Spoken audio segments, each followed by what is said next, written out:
This podcast is rated E for explicit. What are you afraid of? Why do you stay hidden in the shadows from your many shades of gray? What do you ask God for when you kneel down to pray?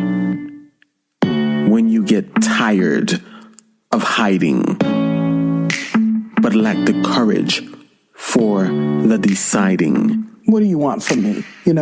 It's not good, whatever it is. My mother told me. You know what I mean? Then you find someone that can be a friend to you. I'm afraid to be more intimate because I'm afraid of what that's going to feel like. If a straight man and a straight female are like, that's my best friend, they're like, nah, y'all are doing something, right? Like, you guys have something. I feel like at times parents may handicap us, putting like their experiences and their influences on their child. What you described to me is just really, truly loving another person, right? And we're not allowed to do that with other boys. Join us for this series that explores the many shades we hide in, the many desires we fight, the many things we love that we never love in the light.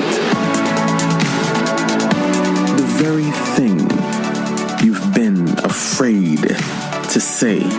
I think I told my mom once by text I love you, and she was like, thank you. You may. and so I was like, that's not happening ever again. Very well hear it here. Conversations like these are so important for us to have. In our new series. Society likes to correlate emotions as a feminine trait. And when it's a feminine trait, you're like, I'm a guy. I'm a man. I don't have that, right? I don't care. No, I'm going to cry right now. And I don't care if I get yelled at or whatever. Crying is about to happen. The shades of Bay.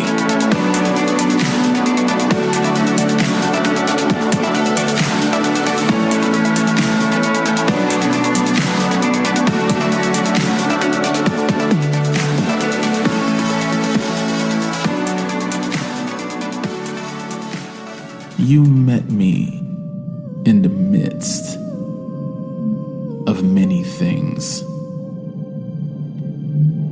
Shedding skin, sprout wings. Looking at life as a spiritual being through a human lens. Having conversations with God about so many things. This show is your invitation. The poet God is the conversation.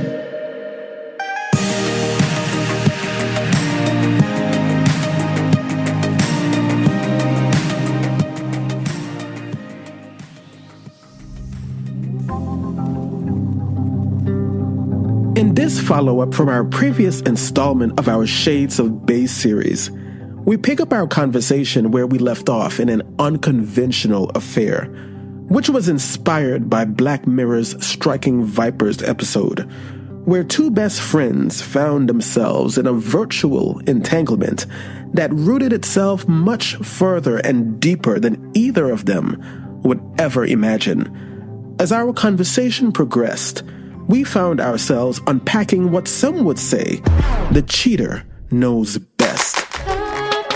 With assignations afoot and reflections of the misplaced trust we put with previous partners for which we have now parted ways, removed emotionally from the journeys we once took, we now convene to take a look at the nuance at play in the many shades of Bay.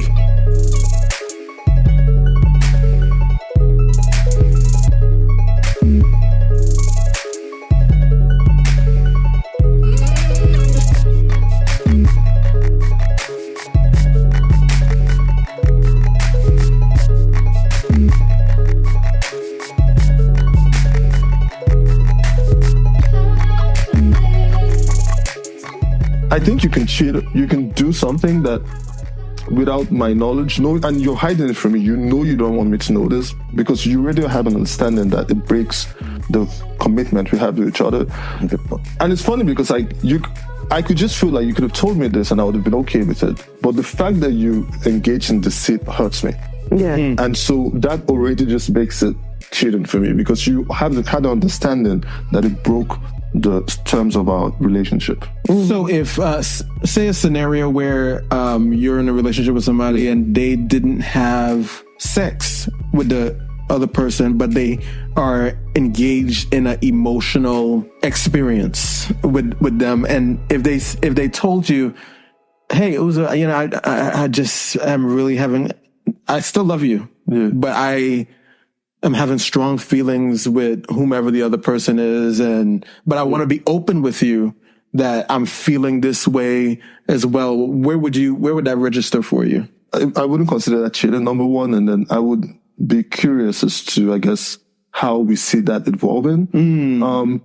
I don't think I'm not selfish enough. I don't necessarily think I'm selfish enough to not want you to have like an emotional connection with someone else because maybe because it's me. Like, I don't think that alone is what, is the basis for our relationship. I think it's a combination of things like the sexual element to it, the emotional element to it that sort of forms our relationship. And I think if, I don't know, like, I just think if all you're doing is, developing a strong emotional connection with someone, to me, it's developing a new close friend. Mm-hmm. And what crosses that line? So that's what I was about to say. For me, I understand exactly where you're going, but the line crossing for me is when you prefer to spend time with them instead of me. That is for me worse than you having sex with them. Yeah. I would rather you just have sex with them and bring your butt home. But if you now you're saying, hey, I can't go to the movies with you tonight because I'm already at the movies with so-and-so. Yeah. Hey, this so-and-so is having a party this weekend that I know you can't come to because you're working, right? All these situations where I'm basically single again. Right? Mm-hmm. That is the line crosser for me personally. But I'm with you though.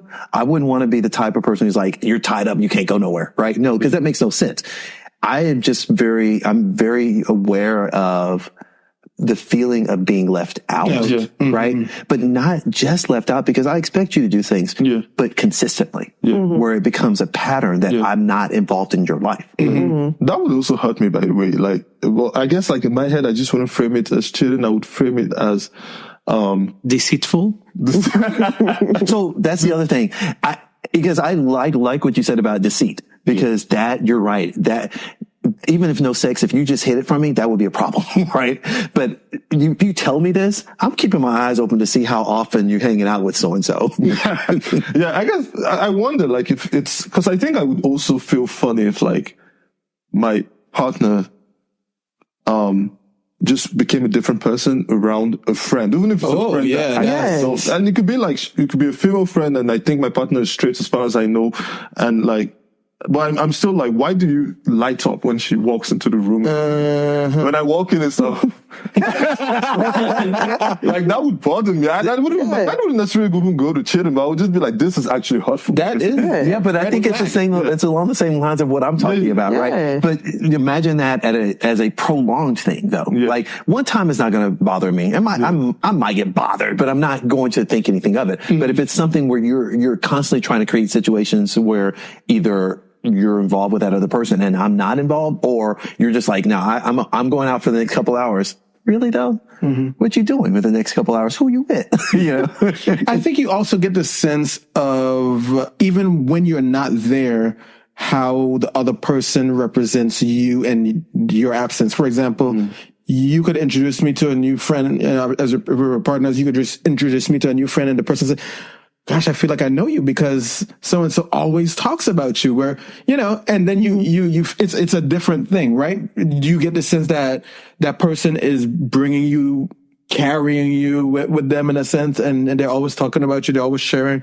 Everything is Uzo this, everything is Gary this. You know, it's that kind of thing. You feel differently about it then. But if you feel, like he said, you start to feel excluded, that's a different vibe. Yeah. I don't even know that it would bother me if you're telling them about me or not, because you could still, I think that for me, I think it kind of goes along the lines of like, if I'm your partner, not to say, because I don't want to be 100%. I cannot be your everything. I cannot give that to you. And I know that. No matter how great of a person I can think that I am, I cannot give that to you. Just because I know I can't even give 100% to myself.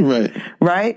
But even if you were to talk to this person about me all the time, you can still, in my mind, emotionally cheat with them because your preference is still, like you were saying. Or you can actually cheat with them. Yeah. But like your preference can still be like, hey, I let's say we're sharing a place and I come home and you're like, I'm like, hey babe, how you doing? And you're like, I'm on the phone, and you stay on the phone the whole time. Like, what? Hello, hey. You know, I've spent all these hours outside of the house. That's low-key disrespectful. Yeah, so like, I think that for me, it doesn't necessarily mean how much you're talking about me. It is just the connection. I feel like it would be a comparison of the connection that we have to what you have with that other person. For me. Yeah, and I'm using real world examples here, like in mind, because, like, for instance, I knew some people, right? But I didn't know some, and I remember, and this is how painful that breakup was for me. If you can imagine, 5 years after the breakup, I meet some random new person. He goes, "Oh, you're Calvin. You had such a beautiful home." Yeah, absolutely not. Absolutely not. So that's one reason why I have scenarios that are actually real when I'm talking about these things. It's not just me saying it, but because I'm okay with the idea that I knew something was going on, but when it came to my home, that's when I started having the problem. So what if you had punched them in the face? Right. But this is the thing when you ask that question, what if they're talking about you? Well, obviously they're talking about me. And your bed. But because real quick, I can't even get rid of the fact that this person had the nerve to say, you had such a nice house. I'm just going to say, I don't know if it was him, but if it wasn't him, it was definitely one of his friends. But it was more bothersome to me, honestly, that people were in my home. Right. Who I didn't know. Without your knowledge, Yeah, right. But, it would have been nicer if it had happened sooner after the breakup, but not 5 years later it just ratcheted things back up for me. I'm like, no, I wasn't trying to think about this now. Yeah. Oh my God. Well, yeah, because that's like the level of betrayal, right? After that, it's like you didn't realize how deep it was. How nice was your home? See, you about to get the drop kick that person did. No, I'm one of those people, after things are over, I'm good, right? If he had asked me that at that moment, he might have gotten me up. But it was one of those things where, as I've evolved over as a person, though, I realized in my life, I was always relationship oriented. I wanted to have my little family, my little house, whatever. And I think I was much more blinded by the fact that I got that. Yeah. As opposed to, you also get this, and this, right? And as a 27-year-old, I wasn't thinking through all of the things because all of the outward signs were great, right? But there was all the secret-y things that were happening that I was like, I knew stuff was happening, but I just didn't know it was at that scale. But I definitely learned. When you've been cheated on 10 times too many, and you've been tempted with thoughts too challenging to tame, who would blame you if you sought to explore a new way to play love's game? After these messages, we'll explore the alternatives and so much more.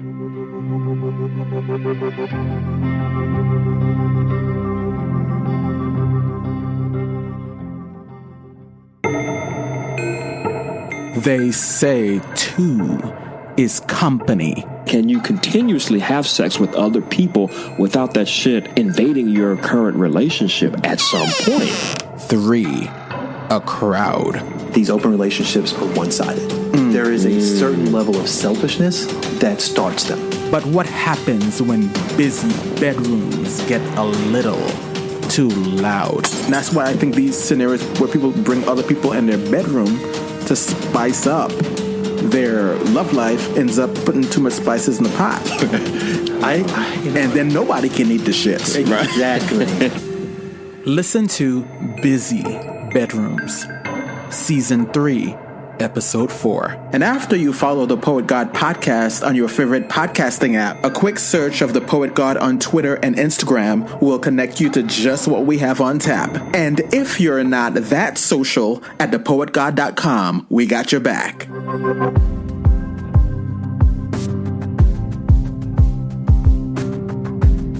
Monogamy, like you, I think monogamy, I don't think it's the most practical thing. And I think polyamory is probably what like a better version of myself would aspire to. Really? But I have the presence of mind to know in this very moment I would struggle to get there. But I do think like it's one of those things I want to be open to exploring. Can I ask why?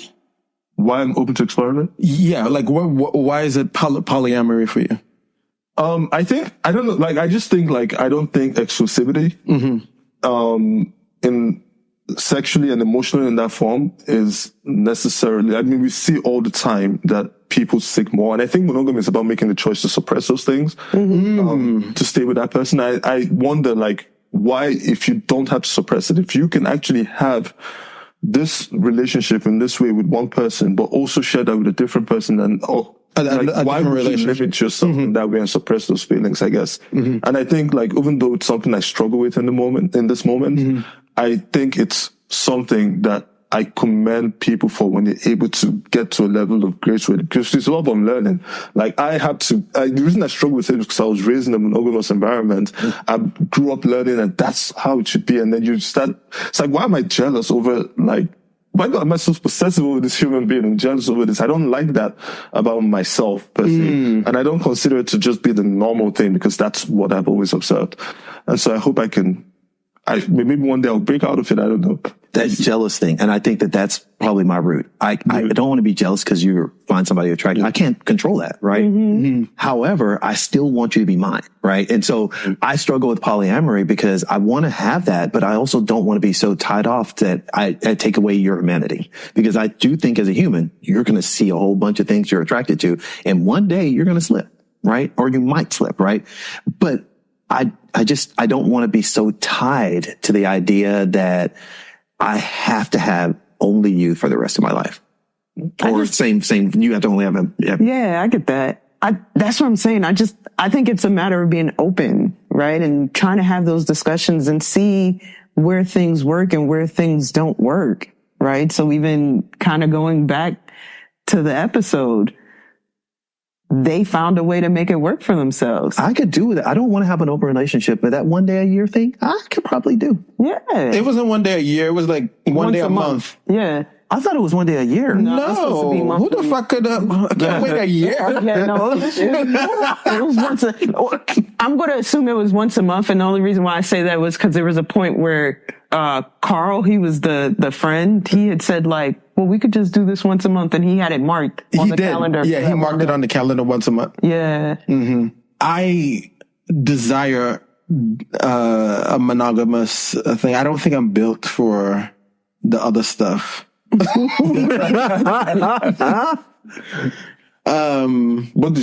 you consider that a limitation?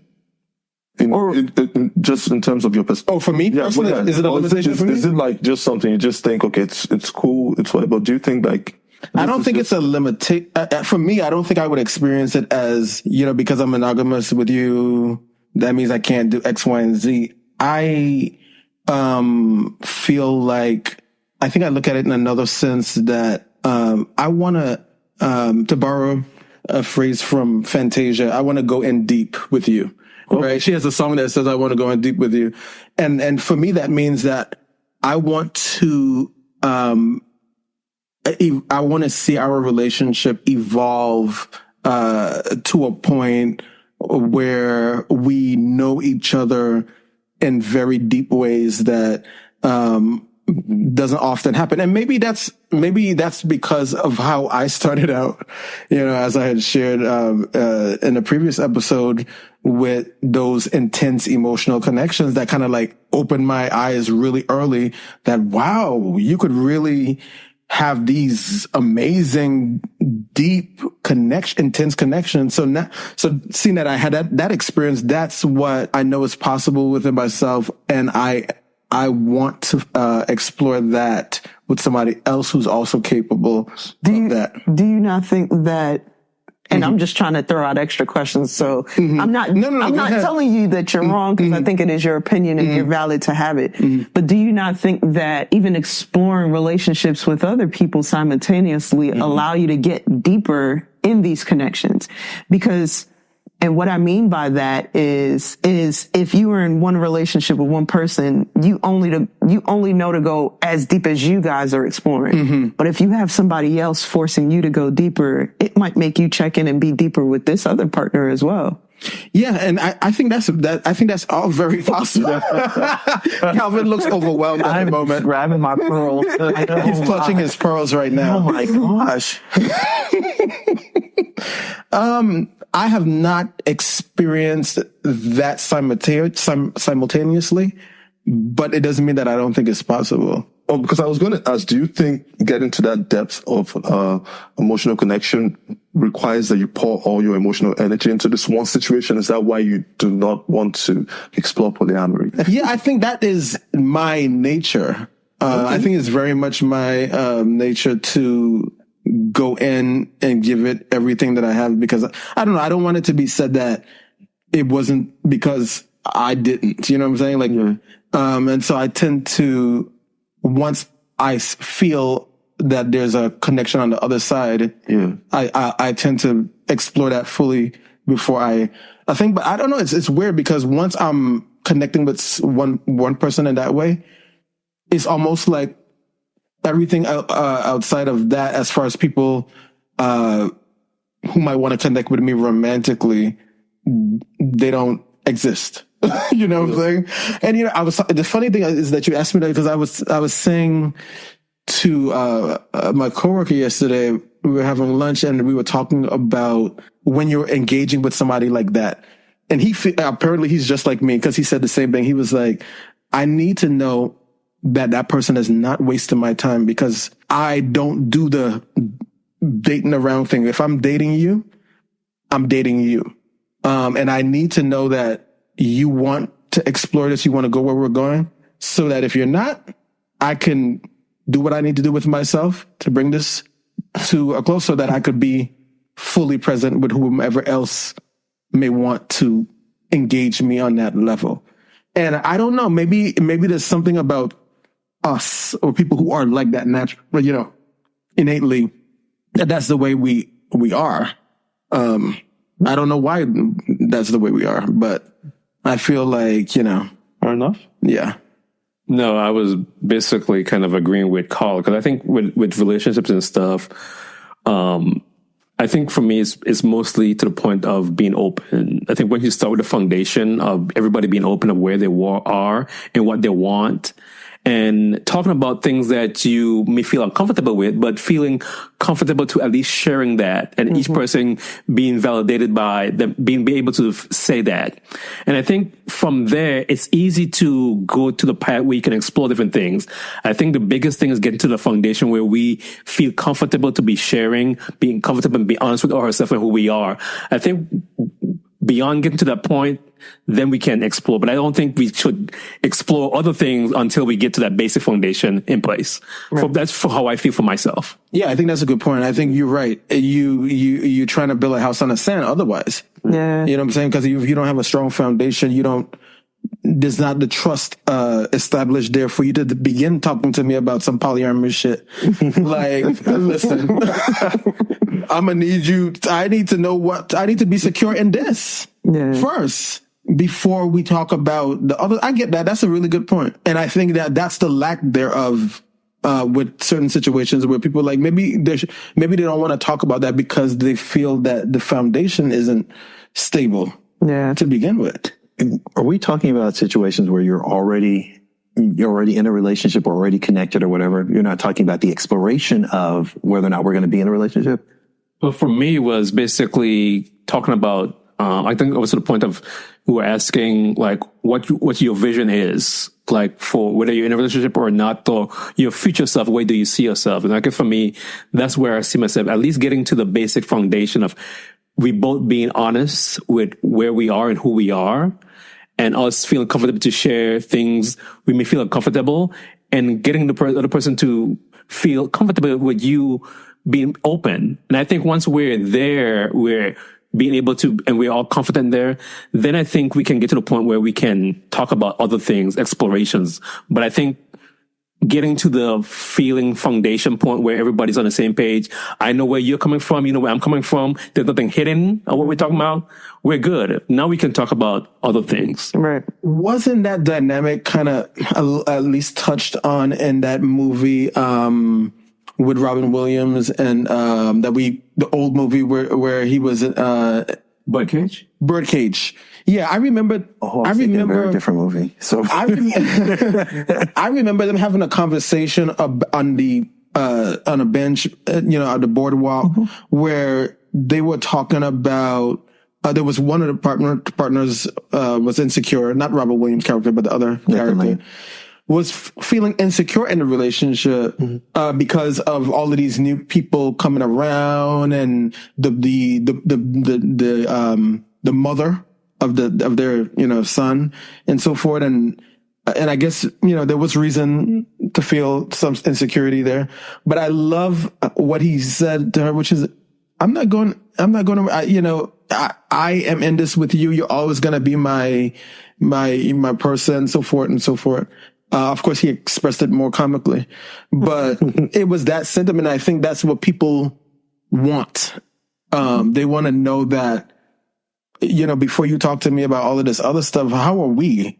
Are we good? Do I have to worry about losing you? Right. And whatever insecurities, and I've had an insecurity of abandonment in relationships. So I would need to be in a space with you where I'm not even thinking about that as a possibility with you. Yeah. Because I think, if that's happening in micro ways, small ways, like Uzo said, we're in a situation and you acting different with somebody else, when somebody else is in the room, I'm seeing different sides of you. I don't feel like you're with me when I'm being vulnerable and you're not here. Those are the other things that I think speak to why you might not want to even entertain anything else. Yeah. I can see your reasoning though for only wanting one person. You can see my reasoning for only wanting one person. Oh, okay. Yeah. Yeah. I think at the end of the day, that's as much as I can handle. Understood. I don't know how people do it with multiple people. I don't know how you bring, I always feel like it's like a threesome, like somebody's going to be missing out. There's a whole episode on the podcast.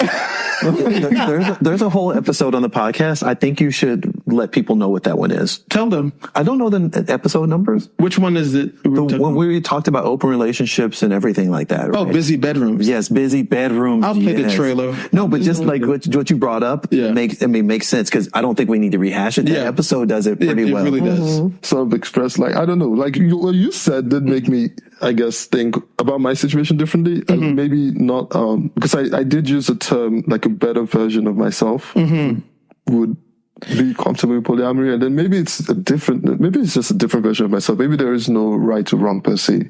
And you just pick what works for you. The way you framed it made me think of it differently. Yeah. I think if you are with somebody that loves you in all of those ways that you need to be loved and knows how to speak to your love languages in a way that makes you feel fulfilled within that connection.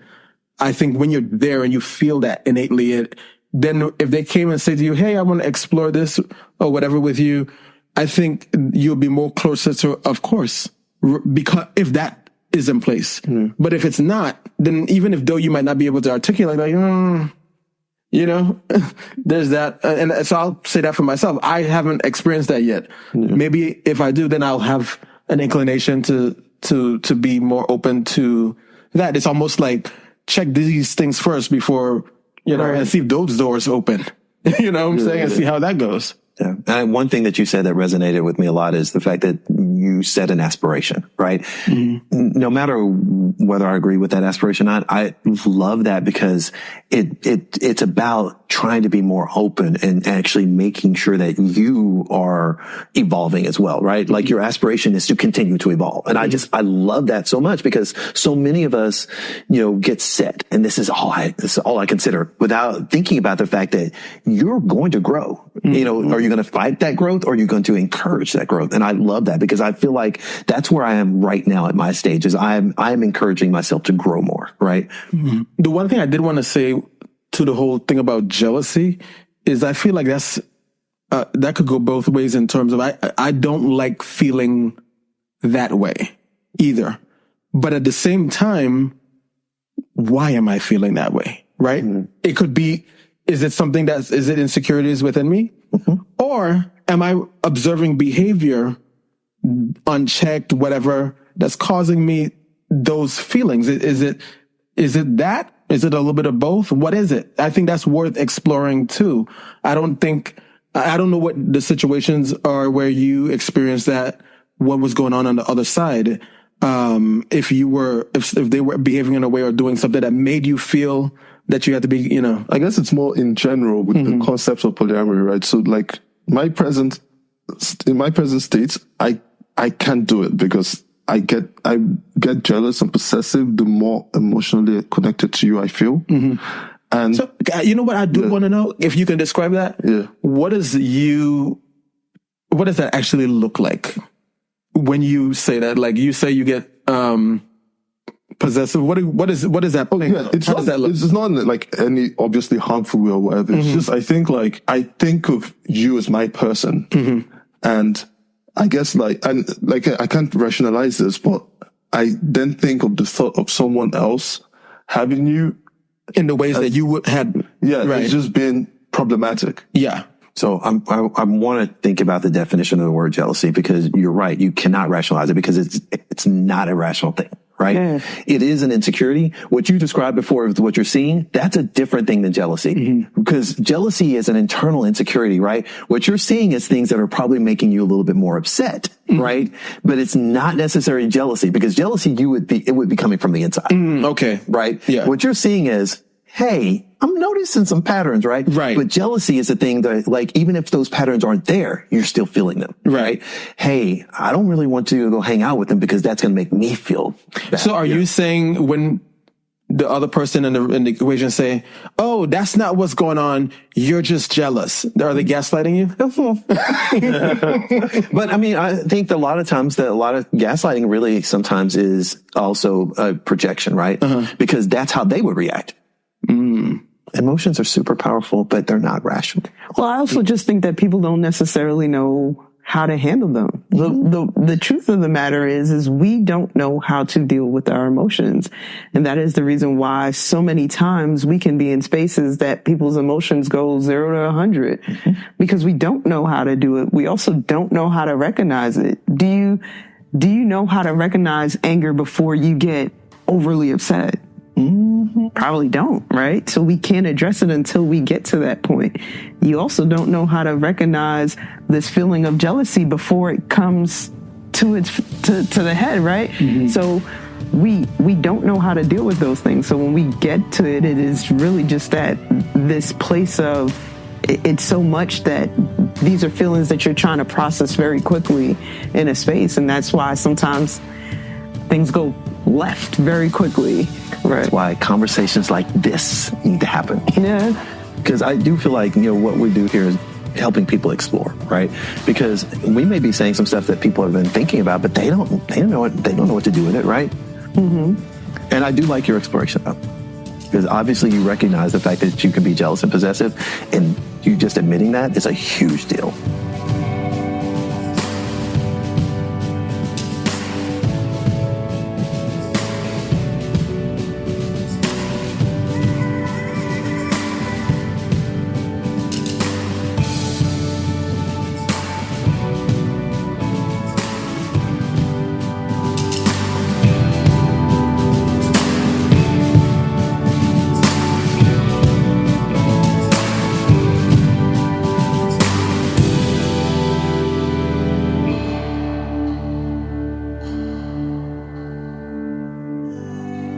I'm Mikhail Johnson, and this is the Poet God. Thank you for listening.